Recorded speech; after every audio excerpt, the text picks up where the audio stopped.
বুঝলে অমিত দা, 2026-এ পশ্চিম বাংলায় বিজেপির কিন্তু বিরাট বড় সর্বনাশ হতে চলেছে।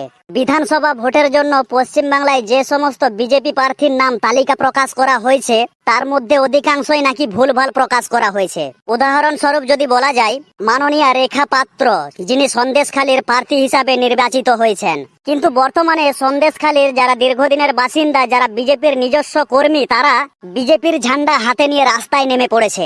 ওনাদের বক্তব্য, যদি 2026-এ বিধানসভা ভোটের পর পশ্চিম বাংলায় বিজেপি সরকার ক্ষমতায় আসে, তো বর্তমান সন্দেশখালীর যুব সমাজকে কন্ট্রোল করার মতো রেখা পাত্রর ক্ষমতা নেই, কারণ উনি অশিক্ষিত, আনপড় গাবার, যার দ্বারাই কখনোই সম্ভব নয়। সন্দেশখালীর মানুষ এই ধরনের অশিক্ষিত প্রার্থী চাইছে না, চাইছেন একজন নতুন মুখ যিনি উচ্চ শিক্ষায় শিক্ষিত হবেন এবং সন্দেশখালীর বর্তমান যুব সমাজকে কন্ট্রোল করার মতো ক্ষমতা থাকবে।